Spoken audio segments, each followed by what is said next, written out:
Bon, nous allons commencer. Je vous accueille dans ce numéro 105 de nos webinaires, qui est consacré à une question qui se pose maintenant avec beaucoup d'acuité, à savoir, est-ce que le métier de programmeur, voire de codeur, va disparaître? Je pense que je le dis tout de suite, je crois que le métier de programmeur ne disparaîtra pas pour la partie conception. Par contre, les codeurs, eux, à mon avis, n'existeront plus dans quelque temps et ils seront donc en vacances. C'est une évolution qui est profonde et que les ressources humaines doivent prendre en compte parce que ça va chambouler complètement l'organisation de la direction, des directions de TI, informatique, et également les cursus de formation qu'il faudra donc imaginer pour le futur, qui n'auront plus rien à voir. On va s'éloigner d'une certaine manière de la notion de langage. Et je vais donc essayer d'argumenter pour expliquer que si j'étais aujourd'hui en charge donc d'une direction de TI, eh bien, je basculerais aujourd'hui dans des systèmes d'IA que je recommanderais, et ça va être l'objectif de cette présentation qui, j'espère, va vous intéresser. Donc, je vais partager, comme d'habitude, mon écran, si vous le voulez bien. Voilà.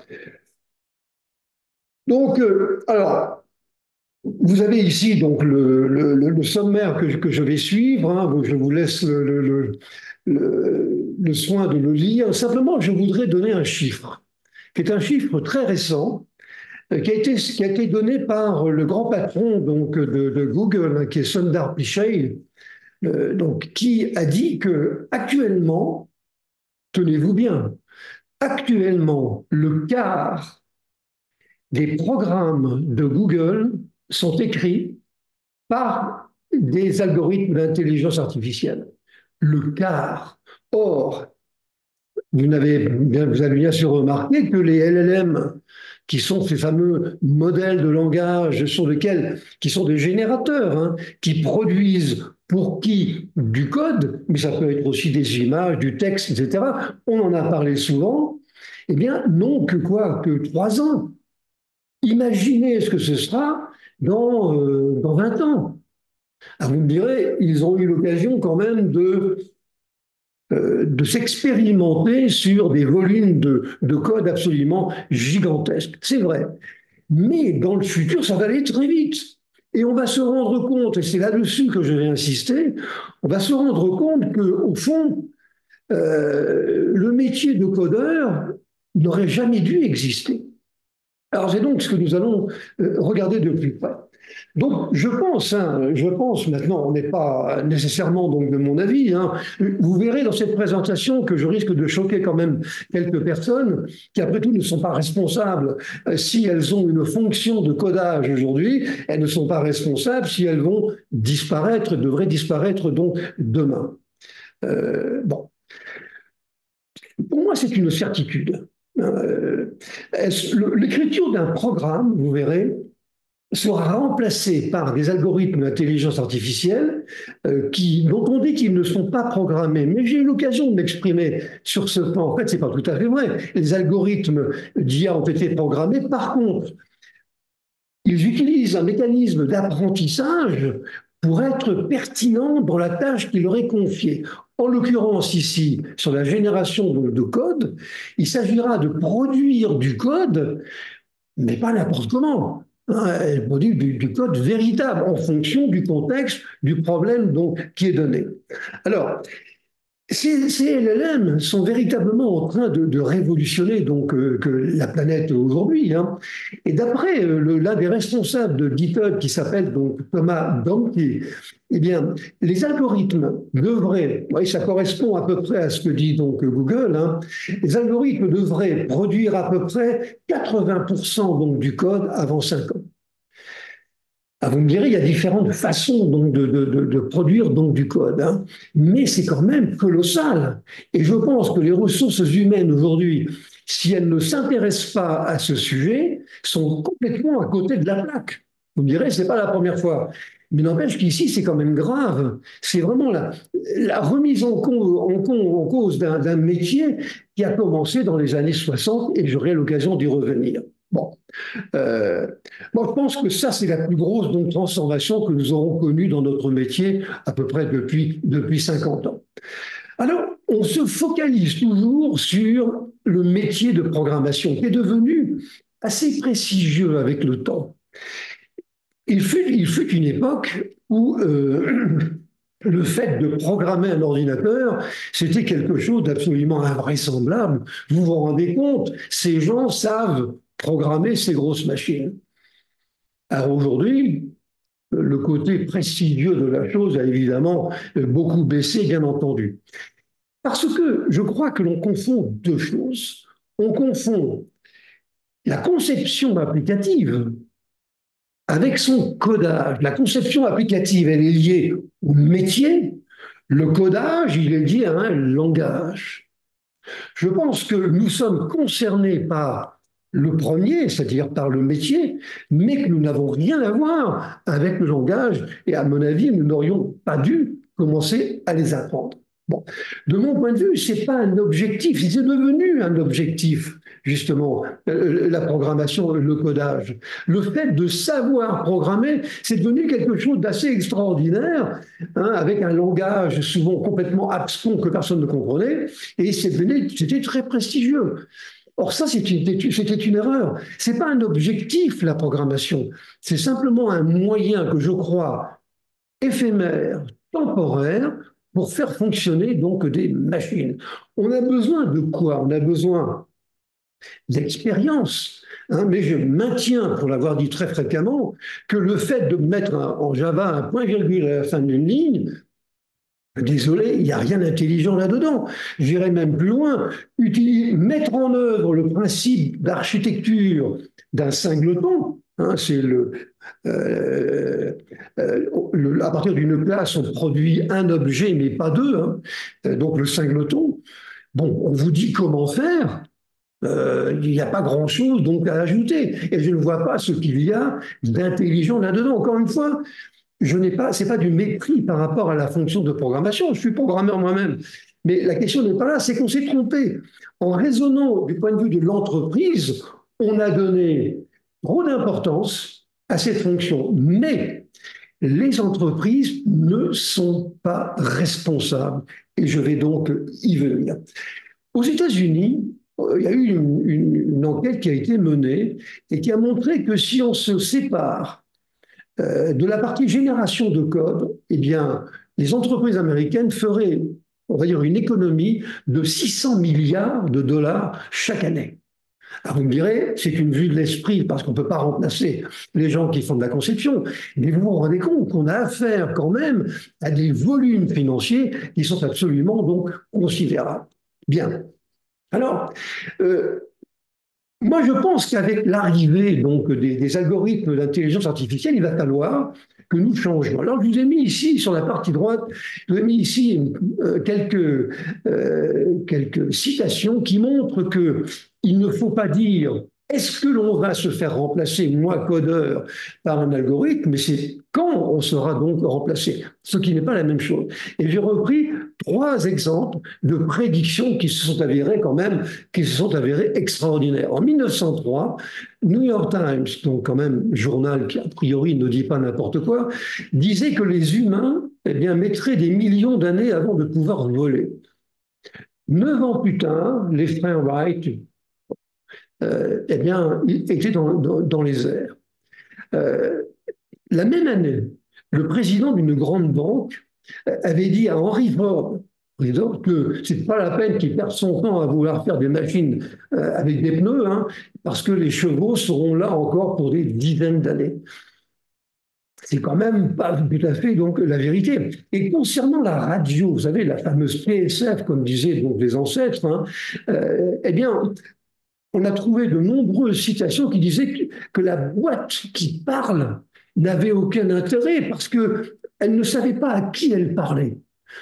Bref, enfin, vous comprenez qu'à chaque fois qu'on fait des prévisions certaines, hein, eh bien, on se trompe tout le temps.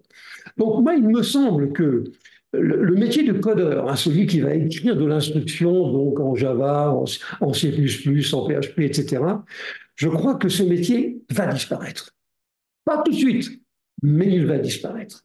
Et encore une fois, donc, par contre, la partie conception, donc, elle sera conservée. Alors, on va vivre une période qui va être un peu, qui va durer plus ou moins longtemps, hein. On va dire entre 10 et 30 ans, vous voyez, pour être assez large. Eh bien, on va vivre une période transitoire dans laquelle les entreprises, eh bien, vont progressivement prendre le train de la disparition du codage. Parce qu'il y a beaucoup d'entreprises pour lesquelles va se poser un problème social. Évidemment, quand on sait déjà que lorsqu'on passe d'un langage à un autre, tous les traumatismes que ça provoque, eh bien là, le moins qu'on puisse dire, c'est que ça va être quand même assez délicat à traiter. D'où l'intérêt d'ailleurs que les ressources humaines soient concernées au premier chef. Maintenant, brutalement aujourd'hui, il n'y aura pas de grand remplacement. Ça se fera donc progressivement. Mais alors, pendant cette période-là, je crois que les algorithmes de l'intelligence artificielle vont simplement servir en tant qu'aide contextuelle. Alors, il ne faut pas confondre.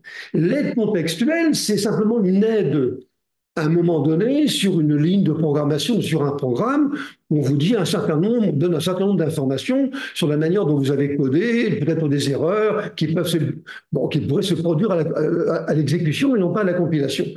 Bon, ça va rester. Mais la génération, c'est pas ça. La génération, c'est je lui dis, cher ami, mon générateur, voilà ce que je dois faire.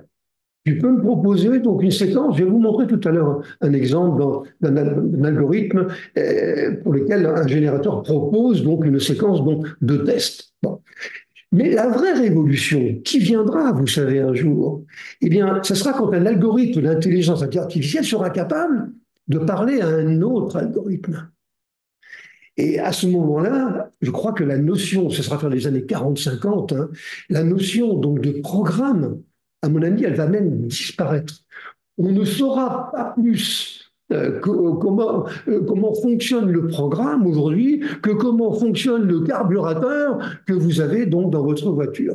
Et ça va arriver, à mon sens, beaucoup plus vite donc qu'on peut l'imaginer.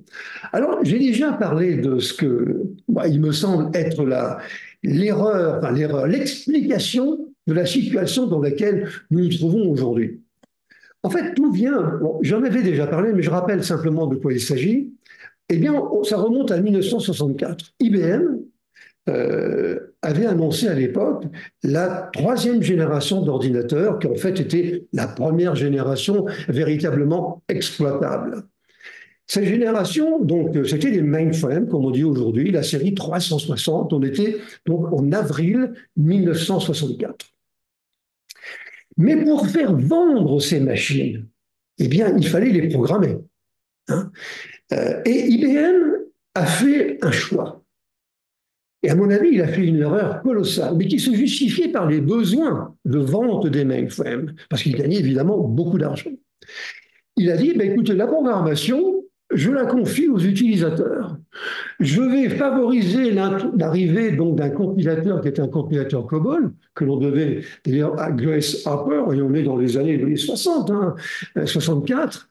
Et donc les utilisateurs qui n'en pouvaient aimer se sont retrouvés avec la mission de programmer des machines avec lesquelles ils n'avaient rien à voir. Je suis pharmacien, je suis pétrolier, je suis distributeur.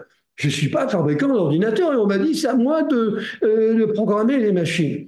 Et l'erreur qu'a commise donc IBM, ça a été de ne pas se focaliser sur des outils qui auraient permis de générer le code. C'est pas du tout la même chose.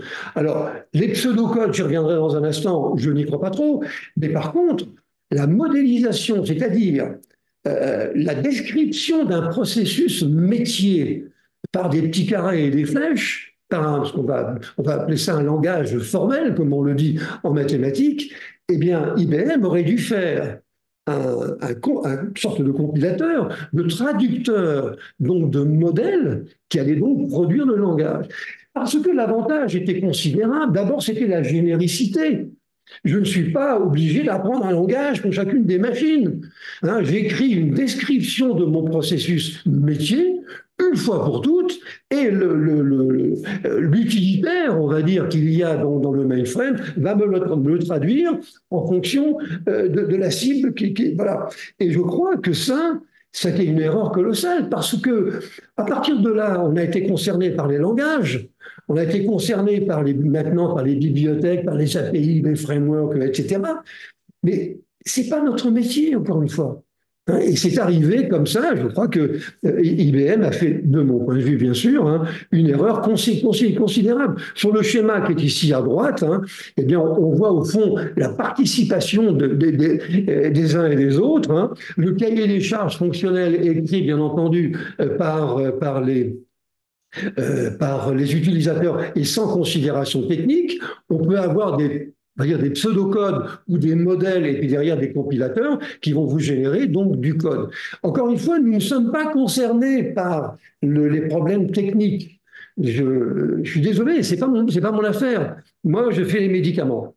Là, oui, je connais. Ou je fais des trous dans le sol pour trouver du pétrole. Ça, je sais faire. Mais ne me demandez pas de faire un métier donc qui n'est pas le mien. Alors, les deux idées qu'à mon avis on aurait dû utiliser, la première était donc le pseudocode. Le pseudocode, c'est quoi? C'est un langage, hein, c'est un langage donc comme un autre, qui normalement devrait être simple, qui permet de m'exprimer dans ma langue, en français, en anglais, comme je veux, mais sans en référer à un langage de programmation. Je ne programme pas en Java, je programme avec un pseudocode. Bon. Et je vais utiliser des mots qui ont un sens commun, début, écrire, fin, pour, etc. Donc j'ai une espèce de pseudo-code, hein, de pseudo-langage qui me permet de m'exprimer sans avoir besoin de connaître la machine ni le langage avec lequel je vais exploiter donc ma machine. Ce qui s'est passé, c'est que d'abord, les utilisateurs, ça les a rasés, n'ont pas voulu le faire, n'ont pas voulu l'apprendre. La deuxième chose, c'est que les pseudocodes étaient trop compliqués. Et qu'au fond, d'abord, il y en avait trop. Hein. Il n'y avait pas de normes, il n'y en a toujours pas aujourd'hui. Il y a quelques propositions de standards, mais qui n'ont pas trouvé d'écho. Et donc, finalement, personne s'en est servi, ce qui est donc, à mon avis, donc très dommage. Et je vous ai mis ici quelques exemples donc de ces. Un exemple ici à droite, hein, donc la somme des 10 premiers entiers. Ben, vous voyez, plutôt que de l'écrire en PHP, en Java ou avec un autre langage, vous voyez début, écrire, les boucles, on les exprime par pour jusqu'à incrément. Qu'est-ce qu'il faut faire? Bon, c'est pas très compliqué, mais au fond, ça ressemble énormément à un langage de programmation. Évidemment, c'est facile de traduire ça en Java. Vraiment, c'est une simplicité biblique. Hein. Mais pour l'utilisateur, en tout cas, la complexité, elle est là. Et donc, je pense qu'on n'a pas, on n'a pas utilisé ça, et à mon avis, on a bien fait de ne pas l'utiliser. Et ça a été un coup d'épée dans l'eau. Il aurait fallu faire un langage qui soit universel, très simple, qu'il n'y ait pas 36 langues. On aurait pris, mettons, de l'anglais, on aurait pris quelques mots, et puis c'est tout. Mais ça n'a pas été fait, et donc ça a été donc un coup d'épée dans l'eau. Alors, sur la modélisation, par contre, là, je serais beaucoup plus méchant, parce que moi, je crois qu'il n'y a pas d'avenir avec la disparition donc, du codage si on ne fait pas d'efforts majeurs en matière de modélisation. Alors, je vous ai mis ici sur la partie gauche et haute de cet écran, vous voyez qu'il y a un certain nombre on va dire, de projets ou de domaines dans lesquels on fait de la modélisation. Ça touche à l'architecture, ça touche à la description des données, ça touche à la programmation, bien entendu, ça touche à beaucoup de choses. Mais on n'a pas utilisé la modélisation. Alors, à mon avis, il y avait une raison. C'est que le langage formel, mathématique, qu'on nous a demandé d'utiliser était donc un langage donc UML qui était beaucoup trop compliqué.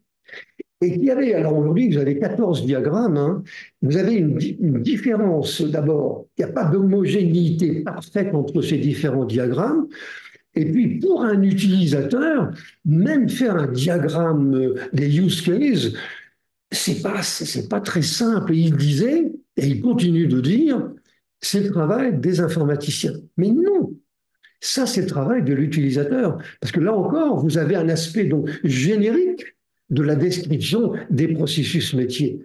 Hein, vous exprimez, vous avez ici un exemple donc à droite, avec une traduction automatique qui se fait en Java.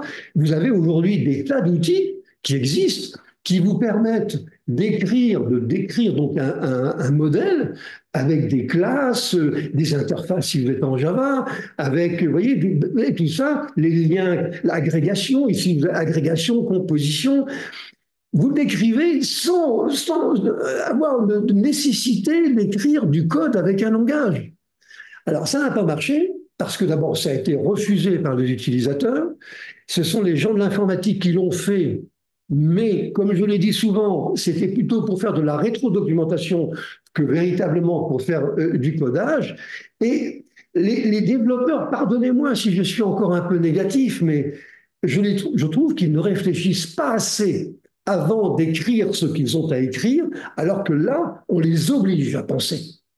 Hein, quand on écrit un diagramme de classe, hein, pour décrire, mettons, un programme, hein, eh bien, on oblige à concevoir les différentes parties du programme, comment elles interagissent entre elles, et voilà, et tout ça, il faut y penser à l'avance. Or, c'est ce que montre ce petit dessin qui est ici en bas à gauche, eh bien, les programmeurs ils programment plus vite que leur ombre.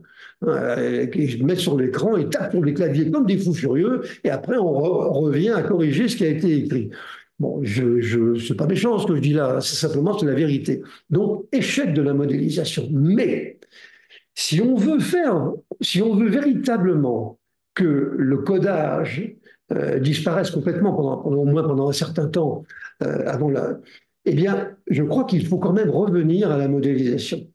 Hein, il faut passer du temps là-dessus, alors peut-être pas avec UML, hein, il y a des tas de langages qui existent aujourd'hui qui permettent de faire des choses, mais je crois qu'il faut faire un effort là-dedans et, on va dire, donner l'idée dans les entreprises qu'il faut à tout prix réfléchir et que la partie codage, au fond, ne représente que 20%, à l'exception des codes, des tests. Mais en fait, c'est à peu près 20%. Donc 20% du codage. Le reste, c'est de la réflexion. Et c'est de la conception architecturale. Donc voilà. Échec donc de la modélisation qui suit donc l'échec donc voilà. Alors, j'ai fait une petite comparaison ici, c'est toujours un petit peu à la limite. J'ai voulu comparer le codage avec l'évolution des véhicules à moteur. Car au fond, c'est assez amusant d'ailleurs parce que on est parti avec les véhicules à moteur d'une solution pour lesquelles il y avait intervention forte des conducteurs, et on veut maintenant les remplacer puisqu'on veut les faire disparaître.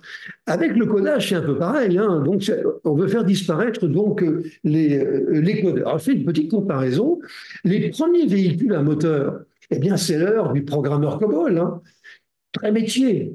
Les programmeurs COBOL sont des gens qui connaissent bien le métier. Hein. Alors, malheureusement, tous leurs représentants sont partis en retraite maintenant, mais ça correspond à peu près à ça. Ensuite, on a eu la phase de simplification. Hein, donc, on facilite l'écriture des programmes, mais sans pour autant d'ailleurs apporter donc, des solutions complètes, hein, les fameux assistants.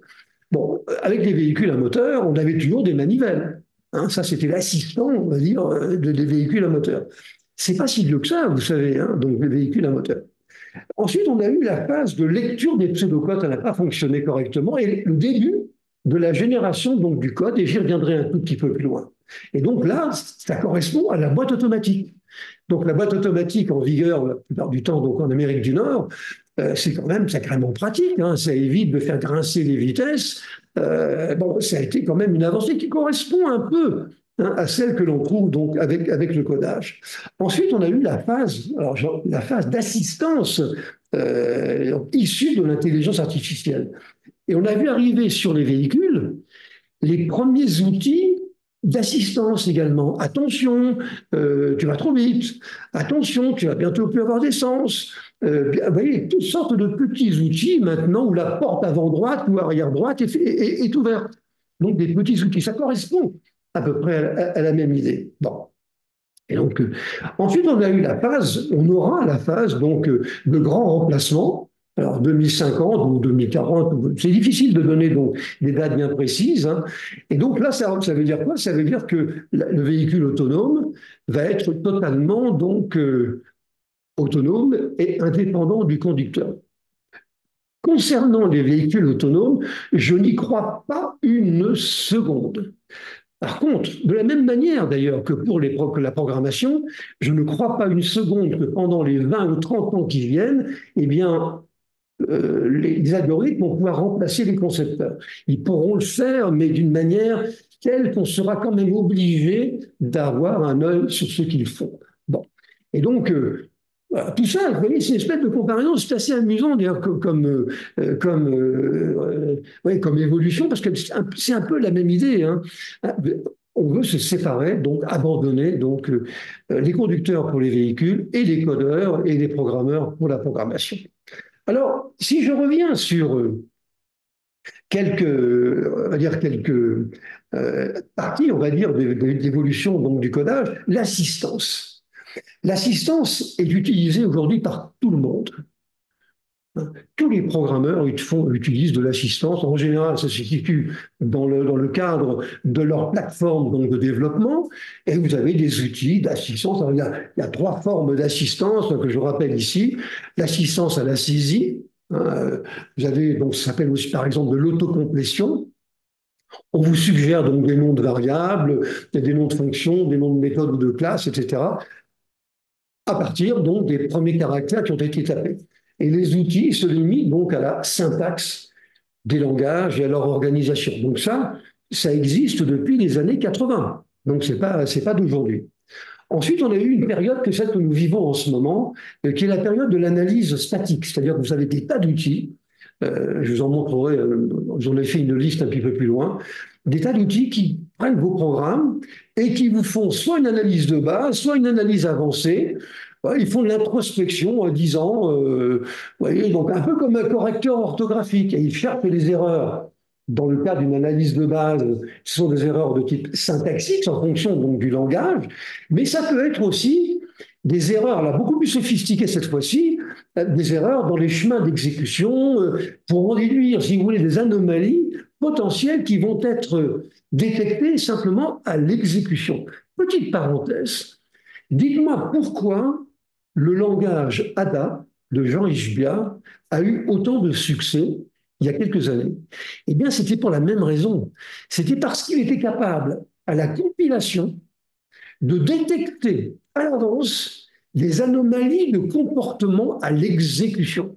Donc, il avait déjà, le compilateur, il avait déjà en interne des outils d'analyse avancés que n'avaient pas les autres langages et les autres compilateurs. Bon. Et troisième phase donc, que nous allons donc vivre maintenant, celle dont nous parlons depuis un moment, avec donc la génération donc, du code. Ici, je vous ai mis voyez, une liste donc d'outils d'assistance, d'analyse donc du code. Alors, mon rôle n'est pas d'en suggérer certains plutôt que d'autres, hein, mais bon, il en existe tout un tas. En principe et en général, on a une plateforme de développement, mettons Visual Studio ou Eclipse, et on est assez orienté dans le choix de ces outils qui sont intégrés dans ces plateformes, mais il y a véritablement une offre assez considérable. Et si ça vous intéresse en regardant, vous verrez que la plupart de ces outils maintenant commencent à avoir des versions qui sont dans le cloud, donc en mode SAS, et que va chercher votre plateforme lorsque vous sollicitez des fonctions qu'ils sont capables de traiter. Donc il y en a donc énormément hein, aujourd'hui que l'on retrouve bien sûr dans les plateformes. Alors, si j'en viens à la génération, on va dire, c'est de l'assistance super intelligente. Et c'est là où l'intelligence artificielle dit, moi, là, je suis imbattable. Et je dois reconnaître que ce n'est pas tout à fait faux. Hein. D'abord, la génération, ce n'est pas quelque chose de nouveau. C'est pas parce qu'il y a l'intelligence artificielle, c'est pas elle qui a inventé, on va dire, le concept. Il y a plusieurs solutions. Tout à l'heure, j'ai évoqué donc le cas donc des modèles UML. Vous avez des outils qui vous prennent un modèle UML et vous traduisent ça en code. Alors, c'est sur des diagrammes de classe. Vous avez pas mal de diagrammes qui existent donc en UML. Et il y a des utilisateurs aujourd'hui qui se servent de ça et pour lesquels ça marche très bien. Alors, l'idée, l'idée de base, c'est que on voudrait que le code généré, qu'ensuite il va falloir maintenir, eh bien, lorsqu'il y a une modification à faire fonctionnelle, métier, on ne la fasse pas dans le code, mais dans le modèle. C'est-à-dire qu'on revient au modèle et par l'outil de génération, on régénère donc du code. Ça, c'est ce qu'il faudrait faire. Mais ce n'est pas ce qui est fait. Pourquoi? Parce que les programmeurs sont mal à l'aise avec le langage formel comme UML et préfèrent aller directement dans le code. Ils sont plus à l'aise avec le code. Donc, ils vous font des corrections dans le code, sauf que il faudrait revenir au modèle d'origine après, mais faire ce qu'on appellera de la rétro-ingénierie. Sauf que les outils, soit ils n'existent pas, soit ils sont mauvais. Et donc, on ne le fait pas. Et au bout d'un certain temps, vous avez deux versions, une espèce de version modélisée qui sert un peu de documentation, et puis vous avez du code sur lequel on va faire les modifications donc de maintenance. Mais les deux n'ont plus de lien. Alors ça, c'est très dommage. À mon avis, c'est une erreur hein, donc, des programmeurs. Les responsables informatiques ont essayé, difficilement, mais ils ont essayé quand même, d'imposer le cheminement. Mais ça s'est très mal passé. Très mal passé, mais c'est toujours pour la même chose. C'est que les programmeurs, maîtres on va dire, d'une technologie un petit peu abscon, eh bien, ont un pouvoir difficile à contrer. Hein, c'est tout à fait ça. Et les responsables informatiques qui n'ont pas la même connaissance du détail du langage, truc et machin, eh bien, sont mal à l'aise avec les développeurs et donc les laissent faire un petit peu ce qu'ils veulent. Et donc, ça s'est passé comme ça et on n'a donc pas imposé donc ces modèles. On aurait au moins pu le faire pour les diagrammes de classe. Parce que franchement, quand vous êtes un programmeur Java, enfin, c'est pas compliqué de faire un diagramme de classe, et, voilà, avec les interfaces, agrégation, composition, etc. Je veux dire, ça n'a rien d'extraordinaire. Qu'on ne me dise pas que c'est pas faisable. Simplement, il faut réfléchir. Bon. Bon, le pseudocode, je ne reviens pas là-dessus, mais lui aussi donc, permet donc, de générer donc, du code. Mais il y a une autre chose. Vous avez les moteurs de règles. Pendant longtemps, on a dit, ben voilà, on ne va plus coder, on va définir donc des règles de gestion que l'on va programmer une fois pour toutes. Et lorsqu'on aura développé une nouvelle application, ben on va prendre des bouts de règles qu'on va associer entre elles avec un langage formel et ça va nous générer donc le code. Mais je n'aurai pas à écrire des programmations. La programmation, elle sera dans les règles. Toute la difficulté étant d'avoir donc des règles qui soient exhaustives et représentatives de ce que fait le métier dans mon entreprise. Le low-code, pareil, hein, low-code ou no-code, c'est la même chose, c'est-à-dire que je pars quand même d'une description qui est assez générique et je génère donc le code. Mais on pourrait même dire les fameux transpilers. Vous savez, les transpilers, ce sont des compilateurs de code à code. C'est-à-dire que je pars, mettons, d'un langage tel que un langage tel que JavaScript, hein, mais je suis un petit peu gêné aux entournures, donc je vais utiliser un autre langage, tel que TypeScript par exemple, qui est un langage objet. Je vais donc développer mon application avec ce langage objet, et ensuite, je vais le traduire en JavaScript. Et donc, au fond, ça revient à faire de la génération donc, du code. Donc, ce n'est pas quelque chose de nouveau. Hein. Bon, ici, vous avez un petit exemple également d'une factorielle avec une. Vous voyez, la description qui est faite en pseudocode, moi, je la trouve aussi compliquée que le code que vous obtenez donc, derrière. Hein. Je vois pas, je trouve même c'est même plus compliqué. Donc, on peut comprendre pourquoi les développeurs, finalement, ou les utilisateurs hein, n'ont pas accroché, on va dire, donc le bon wagon. Bon, Alors, les LLM, donc, les voilà arrivés. Les LLM, donc, je rappelle, hein, vous connaissez ça bien maintenant, donc, ce sont donc des grands langages de modèles, des grands modèles de langage, pardon. Euh, bon, ce sont des langages, des grands modèles syntaxiques, hein, aussi. Ce sont des langages qui permettent, qui sont issus, on va dire, des outils des outils de reconnaissance des caractères, enfin, des phrases manuscrites ou des phrases écrites ou orales. Donc, c'est le NLP, donc la reconnaissance donc, de ces phrases. Sauf que maintenant, on est arrivé donc à une phase donc, avec les LLM qui font des choses absolument incroyables. Alors, c'est basé, l'idée, c'est donc basé sur le prompt. Vous savez, le prompt, ça revient à dire, voilà ce que je voudrais. Maintenant, tu te débrouilles pour me le faire. Voilà ce que je veux, tu te débrouilles pour me le faire. Euh, bon, j'ai d'ailleurs ici un exemple que je vais vous montrer. Alors, mais le prompt, c'est pas simplement, on va dire, une demande comme ceci, vous voyez, une espèce de requête. Ça peut être quelque chose de beaucoup plus compliqué. Ça peut être une requête, mais également des modèles ou des exemples ou des recommandations. La technologie des prompts, qui est une chose qui est assez délicate. Je crois d'ailleurs que je l'ai signalé quand on avait parlé des LLM, je crois qu'il serait temps maintenant de s'intéresser donc à cette technologie-là en parallèle avec, on va dire, tout ce qui concerne l'intelligence artificielle et puis les outils LLM. Comment on écrit un prompt? Certains disent et pensent que c'est déjà un métier. Et je ne suis pas très loin d'ailleurs de cette pensée.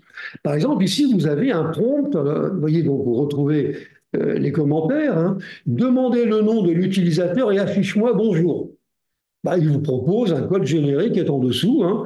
Alors, netname, voilà, parce qu'on n'a pas précisé le langage qui est utilisé, hein, mais c'est lui qui vous le propose. Ou alors, on a ici, c'est des requêtes SQL. Alors, vous décrivez la table, hein, une table département, alors ça, virgule, colonne, hein, avec les différents éléments, hein. Ça, c'est pour la table département, département ID, département name. Vous avez une autre table qui est la table des étudiants, etc. Et je demande de créer une requête donc SQL pour tous les étudiants, pour retrouver tous les étudiants. Là-bas, il va me générer, alors vous me direz, c'est pas compliqué, hein, faire un select sur les deux noms de table, from donc la base de données, hein, donc students, et puis il décrit donc les conditions de sélection, c'est-à-dire le where, qui est la condition, et donc il vous produit donc le résultat. Vous voyez, j'ai pris encore des exemples de copilote. Copilote, on lui demande par exemple ici sur la droite de générer les 20 premiers nombres aléatoires, hein, les randoms. Bah, il vous génère donc automatiquement, et donc un port random, la boucle for avec in, avec le champ, hein, et puis il vous permet d'imprimer donc les résultats.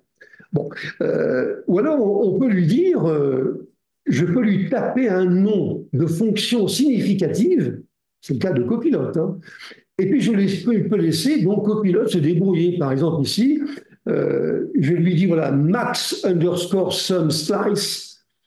Ce nom de fonction est significatif et l'outil LLM qu'il y a dans Copilot, hein, eh bien, est capable, a compris ce que ça veut dire sans que je lui fasse des commentaires en long et en large. Et il va me générer toute la séquence donc, que vous trouvez ici. Voilà. Alors, il y a d'autres cas, hein. Ça vous arrive de pouvoir commencer à écrire du code, et puis lui, comme il est en train de vous regarder par-dessus votre épaule, et bien, il peut prendre la relève, et puis il va vous terminer le travail. Bon. Alors, je vais vous montrer ici cet exemple. Donc,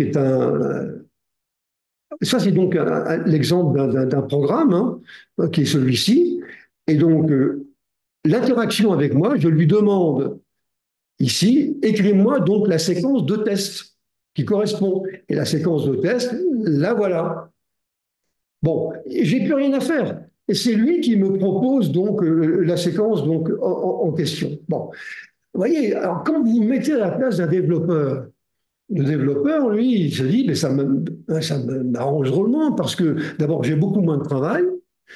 L'expérience montre qu'il pourrait peut-être faire moins d'erreurs, pas encore prouvé, mais enfin bon, c'est comme ça. Disons qu'il va être beaucoup plus efficace et beaucoup plus productif. Alors, il est passé d'une situation où il avait simplement des assistants, maintenant il passe à quelque chose qui est beaucoup plus pertinent. Voyez. Alors, si on regarde la chronologie, on va dire dans 10, 15 ans, hein, j'ai ici, on va dire, 6 phases qui se situent. Enfin, la phase 0 n'étant pas véritablement, faisant pas véritablement partie donc, de la chronologie. Quand vous regardez l'évolution des outils donc, de génération de code avec des LLE, les LLM d'intelligence artificielle, là, vous avez à peu près ça. D'abord, la phase 0, on a commencé à peu près au premier trimestre 2023 avec les prototypes, les premiers outils. Déjà, perte d'emploi 2%. Ensuite, c'est deuxième trimestre 2023, c'était l'entrée de ces outils dans les IDE, donc les plateformes donc, de développement. Cette fois-ci, perte d'emploi 5%. Ensuite, on a eu, à partir en phase, disons, on prévoit, disons, de 1 à 2 ans, on va avoir consolidation de ces outils dans les IDE, qui deviennent donc des plateformes donc, très avancées, et là, on va perdre à peu près 25% des emplois. Ensuite, on va avoir la phase no-code, mais surtout la phase SaaS, c'est-à-dire la phase cloud. Donc, cette fois-ci, à partir du moment où les plateformes sont sur le cloud, que vous avez des solutions de génération qui sont également sur le cloud, là, ça sera difficile à revenir en arrière, 75% des emplois qui, à terme, seront perdus. Et puis, il y a la phase d'éloignement vis-à-vis du code. C'est-à-dire qu'aujourd'hui, vous et moi, nous parlons en ce moment de programmes. Mais je vous assure que dans quelques années, on n'évoquera même plus ces programmes. Pas plus qu'on parle de la manière dont fonctionne le carburateur de mon véhicule. Vous voyez, et là, à partir du moment où ça sera fini, la notion de programme n'existera plus. Il n'y aura plus de dictionnaire de programme. Il y aura des dictionnaires de données, oui, mais des dictionnaires de programme, non. Il n'y en aura plus. Et la notion de programme, elle sera éphémère.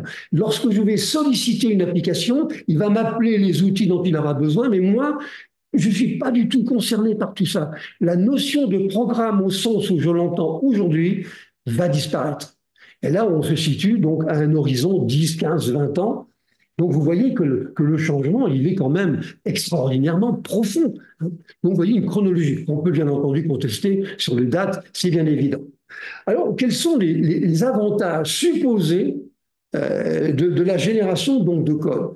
Encore une fois, plus de 50% donc même beaucoup plus que ça, que 50% donc des programmeurs aujourd'hui se servent dans le cadre de leur plateforme d'outils d'assistance et de génération. Voilà, c'est leur correcteur orthographique et ils ne pourraient, à mon avis, ils ne pourraient donc pratiquement plus vivre sans ça. Alors, d'abord un gain de temps. C'est évident, on va être beaucoup plus productif. Hein. Et même avec des API et des frameworks d'architecture hein, qu'on ne domine pas, là, on sera quand même plus efficace parce que ce sera le générateur qui aura donc la compétence. On aura des idées originales auxquelles on aurait pu ne pas penser. Après tout, lui, le générateur, il a des fonds d'apprentissage. Vous avez des milliards de programmes. Alors, il a de quoi trouver des idées originales. Alors que moi, j'ai un petit cerveau, j'ai une petite tête et j'ai un peu tendance à oublier. Alors là, donc, j'aurai des idées originales, là, même sans le savoir. Bon, ça permet également donc d'avoir un point de départ. Comment ça se passe quand je regarde mes programmeurs? Ça se passe comme ça. Ils commencent à programmer, puis à un moment donné, ils coincent. Qu'est-ce qu'ils font? Ils vont sur Internet, Monsieur Google, et on lui demande est-ce que quelqu'un n'aurait pas le même problème que moi? Je ne sais pas mettre en œuvre le pattern du singleton. Vous voyez? Donc là, on va pouvoir commencer, puis lui va pouvoir continuer et nous aider. Euh, il a quand même une capacité, ce générateur, que je trouve quand même assez stupéfiante. C'est que non seulement il est bon, hein, il peut être bon, mais en plus, il programme un peu comme moi. C'est-à-dire qu'il a appris mes habitudes, mes défauts, etc. Bien sûr, il ne va pas reproduire des défauts, hein, mais mes façons de faire qui nous caractérisent en utilisant éventuellement des technologies en dehors de mon périmètre de compétences, mais Et j'ai un peu l'impression que c'est moi qui ai programmé, quoi. Vous voyez, c'est un petit peu comme quand on génère du texte, vous voyez, en fonction donc de la manière d'écrire d'un écrivain. Là, c'est exactement pareil, là. Alors, en plus, c'est une aide très intéressante pour les tâches qui sont énervantes qu'on connaît bien, c'est la documentation, par exemple. Bah là, il va vous générer donc vos documentations, voire des résumés de documentation à la demande et très facilement. Vous voyez, bon, il est capable d'ailleurs de faire une documentation même sur du code qu'il n'a pas produit. Hein. Au contraire, il le fera très bien. Bon, euh, maintenant, par rapport aux programmeurs, c'est comme pour les correcteurs grammaticaux. Ils vous proposent un code, mais nous, les programmeurs, on est toujours ouais, réticents, on suspecte la supercherie. Et donc, on va dire, mais qu'est-ce qu'il a voulu écrire là? Mais il est complètement débile, l'animal. Hein, donc, on aura toujours ce regard d'intelligence que n'a pas l'algorithme. Vous voyez, l'intelligence de compréhension de ce qu'il a voulu faire, éventuellement, il aura voulu produire des erreurs. Bon. Il pourra demander, l'utilisateur pourra demander des explications de code. Mais pourquoi tu as fait ça? Pourquoi tu as généré telle fonction? Pourquoi tu as telle méthode? Vous voyez? Et donc, il va vous fournir donc des explications. Vous avez pour ça une interface, hein. Bon, comme on l'a vu il y a quelques instants, avec la génération donc, du programme donc, de test. Bon, au-delà de la génération, alors, c'est pas quelque chose de nouveau, mais le code, le générateur est capable de refactoriser. Vous savez, la refactorisation, au fond, c'est le nettoyage, c'est l'habillage du code avec de bonnes pratiques. Hein, avec des noms de variables qui tiennent la route, et pas n'importe quoi. Donc, il est capable de faire cette refactorisation. Et puis, donc, il est capable de générer donc, les fameux tests. Vous voyez, je vais montrer tout à l'heure un exemple. Hein. Alors, même s'il était limité à un rôle d'assistant, je pense que ces outils sont quand même extraordinairement utiles. Ouais, on ne peut pas dire le contraire. Alors, maintenant, il y a quand même on va dire quelques regrets hein, donc, et insatisfactions sur le sujet. Euh, D'abord, actuellement, le code produit ouais, a quelques défauts, c'est le moins que l'on puisse dire. Hein. Bon. En plus, les LLM ont tendance, pour un problème donné, à répéter le même code. Donc, ils répètent le même code, qui est un code qui est donc standardisé, et donc on peut penser qu'il va dégrader la qualité de l'ensemble de ce qui est produit. Et d'où d'ailleurs le regard que je dois avoir quand même sur ce qu'il produit. Euh, En fonction donc des langages, ils ne sont pas toujours de la même qualité. Alors bien sûr, avec les grands langages tels que C++, tels que Java, PHP, JavaScript et puis on va dire C#, là vous n'avez pas de problème, c'est quand même très bien. Mais si vous voulez utiliser un langage moins connu, là vous risquez quand même d'avoir quelques surprises. Hein. Bon, plus le langage, donc évidemment, donc il sera donc populaire, plus ça sera mieux.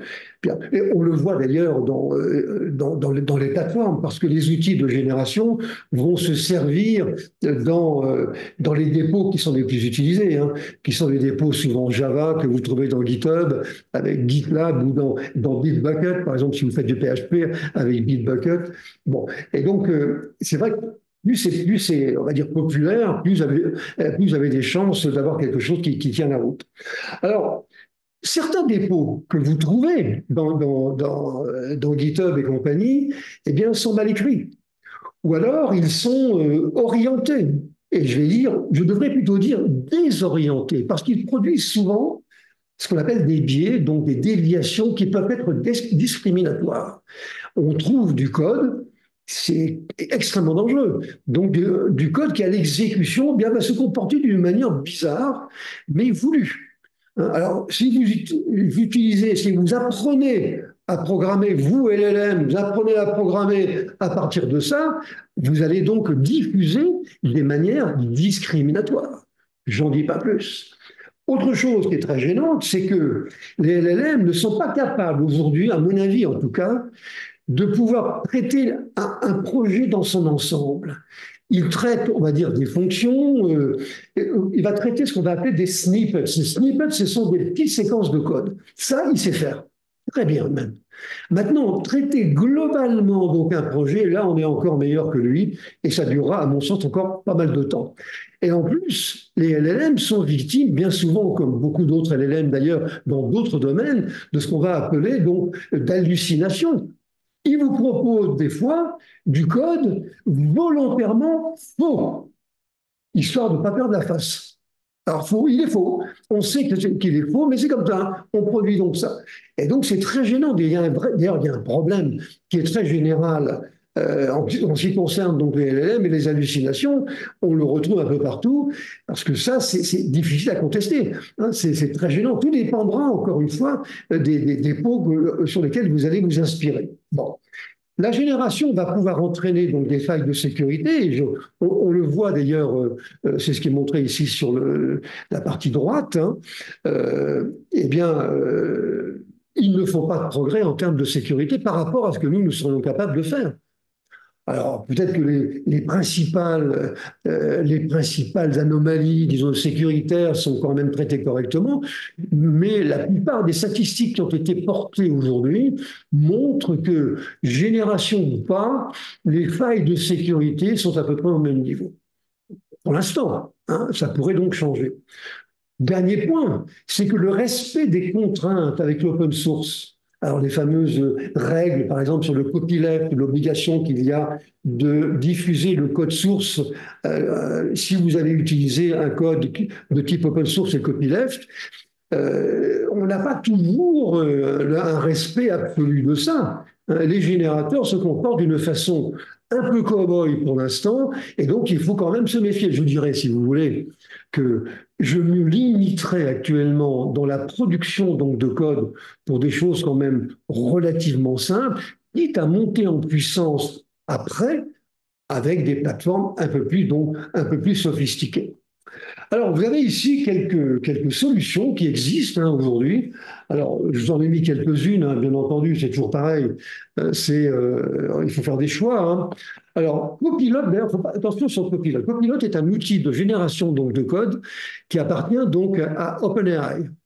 OpenAI, donc, et il est d'ailleurs basé, on va regarder un peu plus en détail après, il est basé sur un produit qui s'appelle Codex et OpenAI. Et donc, Microsoft a investi 1 milliard de dollars, on va dire, dans la mouvance OpenAI, mais le générateur GitHub, ce n'est pas Microsoft. Microsoft a un copilote, mais qui est plutôt un outil d'assistance, assistant aussi de génération, hein, mais que l'on va trouver plutôt dans son contexte. Ce sont deux produits donc différents. Alors, le codex d'OpenAI qui existait déjà, il y a Amazon qui a un Whisper qui est tout à fait remarquable, hein, qui est un générateur donc de code qui vous produit donc, vous voyez, du C, C++, du Kotlin, hein, du Kotlin surtout pour le développement pour les mobiles. Bien sûr, ils font tous du Python. Hein, il y a un débogueur intégré, il vous génère donc bien sûr les snippets qui sont des bouts de code, mais il est capable d'aller quand même plus loin, de produire donc des fonctions complètes. Alors ça dépend donc des solutions. Il y en a qui sont payants, d'autres qui sont gratuites un certain temps. Vous connaissez donc le contexte. Google avait un système qui s'appelait Bard. Alors, il a changé de nom maintenant, ça s'appelle Gemini, qui est donc un générateur donc, de code. Donc, il est fondé sur un nouveau LLM hein, de chez Google qui s'appelle donc Palm, avec une vingtaine à peu près de langages cibles, hein, capable d'optimiser du code, qui fournit des explications sur certaines parties. Vous voyez, vous retrouvez donc, des éléments que l'on a un petit peu évoqués précédemment. Vous avez Azure chez Microsoft. Là, on est sur le SaaS. Il y a Azure qui est un générateur complet qui, lui, est issu des investissements donc, de Microsoft sur OpenAI hein, et il exploite pour la petite histoire ce qu'on appelle des petits modèles de langage en technologie, donc LLM. Vous avez également Tabnine, qui est très connu, hein, qui ressemble un peu en termes de fonctionnalité à Copilot et à Code Whisper, hein, qui est un générateur du code à venir. Vous voyez, vous tapez les premières instructions et hop, il vous génère la suite. C'est typiquement la fonctionnalité de base de ce qu'est justement un LLM. Hein. Alors, il vous produit des séquences en C++, en Python, en Java, hein, à partir d'un prompt qui est texte ou le début d'un code. Ça vous coûte combien? 12 dollars par mois. Est-ce que vous allez faire l'économie des 12 dollars par mois pour un produit qui peut vous simplifier la vie, ouais, et qui va vous permettre de partir en vacances plus tôt? Non, bien entendu. Et moi, je suis certain que ça aura énormément donc, de succès. Deepcode AI de la compagnie donc Snyk, hein, qui est très connu lui, pour la détection d'erreurs. Bon, puis il y en a d'autres, hein, vous en avez à peu près une centaine qui existent aujourd'hui, mais ça, ce sont les grands majeurs. J'ajouterai un point que vous avez remarqué comme moi, c'est que là, vous retrouvez donc les GAFAM, hein, les grands GAFAM qui sont en train de phagocyter le monde du développement d'une manière extraordinaire. Hein. Cette fameuse dépendance aux GAFAM, voilà encore un exemple aujourd'hui, me paraît quand même quelque chose de dangereux et donc contestable. Alors, je vous ai simplement mis ici un rappel donc de ce qu'est donc Copilot. Hein, vous voyez ses origines avec OpenAI Codex, hein, pré-entraîné. Donc, alors, il est très très bon sur des langages comme JavaScript, comme Go. Alors, Perl, il y a encore des gens qui programment en Perl.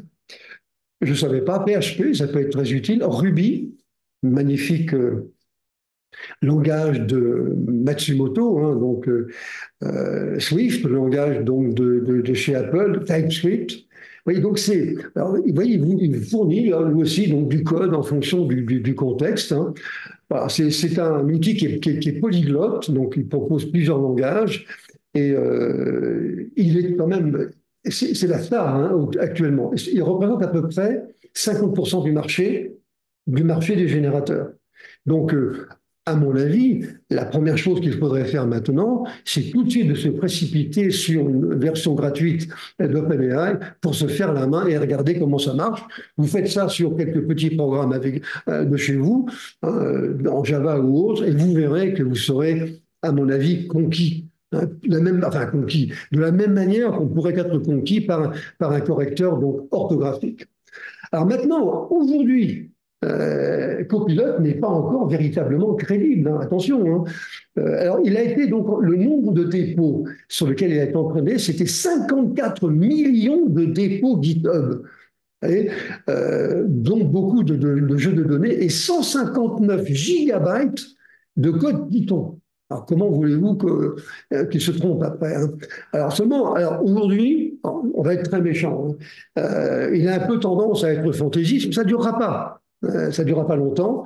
Ça lui arrive de proposer donc des séquences de code quand même qui sont un petit peu bizarres. Hein. Ses limites viennent surtout du contexte dans lequel il doit fonctionner. Si c'est très compliqué, avec beaucoup d'API, vous voyez, là, ça devient un petit peu délicat. Il vaut mieux faire très attention. Dans le domaine de la sécurité que j'évoquais il y a quelques instants, l'étude qui a été donc produite montre que dans le contexte des vulnérabilités, vous savez, les fameuses vulnérabilités MITRE, eh bien, les auteurs donc, se sont demandé donc, en quelle mesure la génération était moins dangereuse que quand c'était des programmeurs humains. Eh bien, sur 1692 programmes générés, 40% comportaient des vulnérabilités tout aussi dangereuses. Alors, les chercheurs ont expliqué donc la chose en disant que finalement l'apprentissage du LLM, qui est une technique finalement de machine learning, ne les mettait pas à l'abri de reproduire des anomalies qui étaient dans les dictionnaires, dans les repositories donc, de GitHub, ce que nous disions donc tout à l'heure. Bien. Alors, comment est-ce qu'on va se répartir? Ça, c'est très important pour les ressources humaines. Comment est-ce qu'on va se répartir les rôles? Alors, je vois quatre personnages dans le futur. Alors, l'architecte applicatif au niveau entreprise, j'ai mis ça pourquoi? Quel sera l'impact des techniques de génération LLM de code sur ces différents métiers? Alors, l'architecte applicatif au niveau entreprise, c'est lui qui a la main mise sur l'ensemble de l'entreprise, l'ensemble des équipes de développement. Eh bien, son rôle ne va pas changer. Hein, c'est lui qui va faire les choix d'architecture et c'est lui, entre autres, qui va choisir les plateformes donc, de génération LLM. Ce n'est pas n'importe qui dans les équipes qui va faire ce choix. Hein, Il va continuer donc à utiliser, à recommander donc les API et les frameworks. Il est garant donc de l'environnement de données et c'est lui qui est responsable, donc, comme toujours, des procédures de reprise, ce que l'on appelle donc les PCA-PRA. Bon, c'est la référence. Lui, ça ne changera pas beaucoup, sauf que son rôle maintenant, ça sera de choisir une solution de type LLM de génération. Ensuite, il y a le chef de projet. Le chef de projet, lui, il va être très impacté. Hein. S'il est maintenu en interne, s'il est toujours là, donc il est responsable de la maîtrise d'œuvre des applications. Donc il va implémenter des méthodes, il va implémenter des outils que lui recommande l'architecte applicatif global au niveau entreprise. Bon, c'est quand même lui qui est encore responsable, on va dire, de la traduction fonctionnelle du métier en code. Et lui, je lui recommande d'être très pertinent, voire très performant avec ces outils-là. Il doit être parfait. Il doit comprendre quels sont les défauts de l'outil, comment il pourrait s'améliorer et comment on utilise ces outils. Quant aux programmeurs et codeurs, alors le codeur, lui, chers amis, c'est fini, il est en vacances. Dans quelques temps, il n'existera plus. De la même manière, je prends souvent cet exemple, qu'il n'y a plus de personnes qui mettent dans les locomotives, il n'y a plus de locomotives à vapeur, hein, mais il y avait des gens qui mettaient de l'eau dans les locomotives pour leur faire produire donc de la vapeur. Là, il n'y en a plus. Et bien là, c'est pareil, le codeur, exit, terminé. Par contre, le programmeur, lui, il est resté en poste, mais son métier maintenant sera un métier de concepteur avec le chef de projet. Lui, il doit mettre en œuvre, il doit être familier avec un langage de modélisation. Il n'est plus concerné par le langage de programmation, ou très peu, à terme, bien entendu. Et quant à là maintenant, on retrouve donc les mêmes caractéristiques. Alors pour les ressources humaines, hein, je termine avec ceci, si vous le voulez bien, eh bien un rendez-vous donc à ne pas manquer. Vous voyez, c'est quand même un bouleversement qui est assez colossal. Hein, et donc, les ressources humaines devront faire la distinction entre les 4 métiers que je viens d'indiquer et surtout l'impact des LLM de génération sur ces métiers-là. Ils vont devoir se reconsidérer on va dire, la collaboration avec les prestataires et leur usage du cloud. Ils vont revoir, ça chamboule tout, ça. Et puis, les cursus de formation devront être redéfinis au moins à horizon 10 ans jusqu'à la disparition du codage maison. Donc, il faudra prévoir également des formations pour les équipes qui vont disparaître. C'est-à-dire que vous allez remplacer des gens qui, là, ils n'ont plus rien à faire.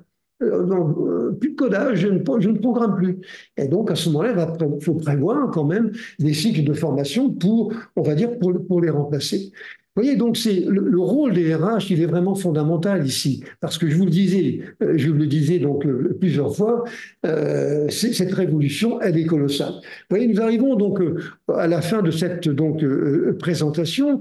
Je vous signale que nous allons parler donc la semaine prochaine de quelque chose qui est assez intéressant toujours dans le monde de l'intelligence artificielle, c'est l'erreur que nous commettons actuellement de vouloir faire en sorte que les outils d'IA nous copient. C'est une erreur absolue et je vais vous prendre plein d'exemples pour vous montrer que nous ne sommes pas donc une référence.